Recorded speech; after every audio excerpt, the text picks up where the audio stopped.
Alright, last game of 40k Masters. Versus, so what was your name? Matt Antonello. Matt Antonello. Paddle Bob Lion on Wargamer. Excellent. So just quickly take us through your list, man. Okay, so I've got a full Jetbike Seer Council with the Baron from Dark Eldar, Eldrad, and a Farseer. I've got 2 Dark Eldar Venoms with 5-man warriors inside. I've got 5 units of 4 Jetbikes with a Shuriken cannon each and a fortress. Excellent. And so there's the fortress. And here's my setup. Just quickly, the 2 Hive Tyrants, Morlock in the corner. And we're playing, what is it, Scouring, isn't it? The Scouring. Yeah, so Vanguard. all good. Cool. Alright, so Seer Council. I haven't actually played Seer Council in, well, since I stopped playing back in, I think it was beginning of 4th edition is when I stopped playing, and then I had like an 8-year break. So this would be definitely interesting. I do know the theory, I guess, of how to beat it. And Tyranids do have a good chance against it, even though they have a lot of, Fleshbane stuff. And that is, get your Shadows of the Warp. So this is my theory, and it kind of worked this game. Get your Shadows of the Warp happening, as in, don't worry about charging him when he's got all his buffs. Or trying to limit the charges and things like that, right? So block off all the charges to your big guys, get him in Shadows of Warp, get him to roll a lot of perils, or just not get all his buffs off, and then charge him with like 7 different things all at the same time. And that's not exactly how you win the game. I'm trying to think while talking at the same time here. That's how you not necessarily neuter, but just prevents the Seer Council guy, your opponent with Seer Council, to do exactly what he wants to do. And then my army actually works really well against Seer Council, because I then outflank and deep strike on the other side of the table. He now has to pick, he can either clear everything on my side, or he has to then go back to his side and kill all of that. And you'll see that. Just watch where his... So you can see the big Seer Council happening. You can see where his models are. And just watch where it's going, this game. So you can see the positioning of the my big fortification here was intentional. I wanted him to come on kind of on this right side here, so that the rest of the table would be clear, so he couldn't kind of own that. And I've got 2 completely out of line of sight objectives, which actually helps me. You'll see as we go along in the game. But see, we're playing the, I think it's the Scouring. It's the 1, 2, 3, 4 points objectives, and there's 6 of them. So there's another one at the back here, and one behind his little Fortress of Redemption. Anyway, I spawned all my guys. I wasn't planning on causing any wounds, and I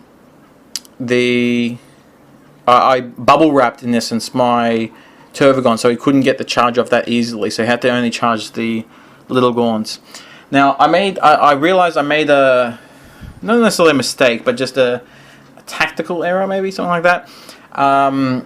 What I should have done, instead of firing my Hive Tyrants into that squad, which caused 0 of 0 wounds, 0 of maybe like 30 wounds I caused. 2+ reroll saves is pretty damn good, as you can imagine. I should have actually sped them forward. My Warlord maybe could have stayed where he was, but the other one I could have sacrificed to get everything in within Shadows of Warp. So he still had a few guys outside of Shadows of Warp, including Eldrad, which you can see here my Warlord's about to charge, which meant that I would have prevented a lot more psychic powers if I had done that. Now, this charge here, I had set it up pretty well. However, I could have done it better. I went for the risk and it didn't pay off. What I did is I flew my Hive Tyrant over there and charged straight into Eldrad, thinking my Hive Tyrant should be able to kill Eldrad, and Eldrad wouldn't be able to kill my Hive Tyrant with the Force Weapon because of Shadows. You know what I mean? Like, I was taking the risk, and if it had paid off, if I had killed Eldrad and he couldn't have killed me, that would have been huge. Not having Fortune means the Seer Council is very much so neutered.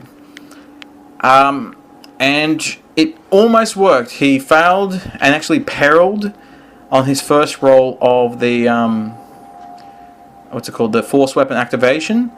But then he had this piece of war gear, ruins of something or other, which allowed him to re-roll one once per game. I didn't know about that. It's like not necessarily I didn't know he had that. I just didn't know if Farseers have that, and I learnt my lesson. So he re-rolled it, and then he rolled a 10, which was very close to failing anyway.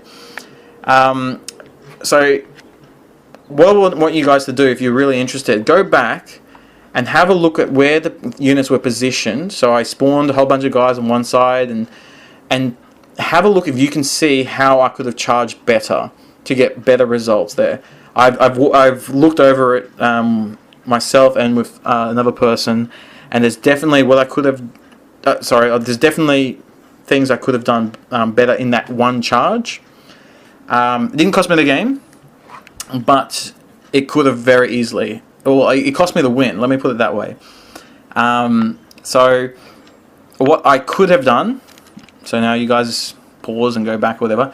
But what I could have done is find my hive tyrant to the end, like to the bottom end, spawned all my gaunts to the bottom end, and made it so that very little of the warlocks were actually in combat, and then charge in again, so very little of the warlocks are actually in combat with those guys, and then chain the wounds right up, and hopefully kill enough of the warlocks so that that unit isn't a doom squad anymore. However, I went for the risk. I spawned incorrectly. I could have spawned better, but I went for the risk and go for an Eldrad, and nearly worked. But I really should have done it the other way around. Anyway, I got a good outflank on my Tervagon. He did roll a 1. He didn't come in until turn 3.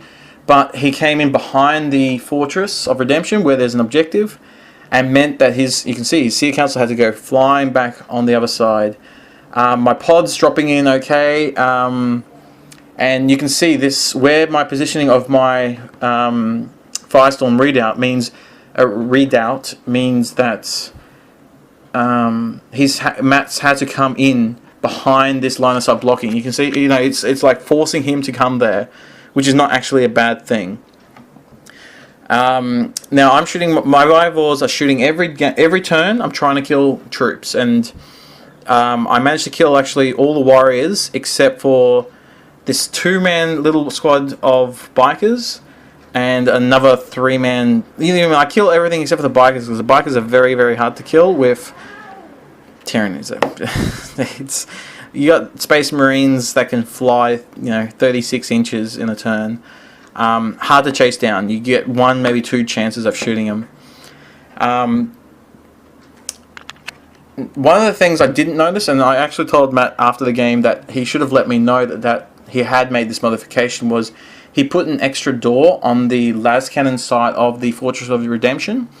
Now, I'm not saying that I have necessarily an issue with an extra door. I mean, the rulebook says, usually, or as per model, or whatever it is. But he didn't tell me he had made that change, and so my Tervagon wasn't standing in front of the door because I didn't know there was a door. You know what I mean? Like, I could have put him on the door, and then his unit of warriors which were inside there couldn't have jumped out.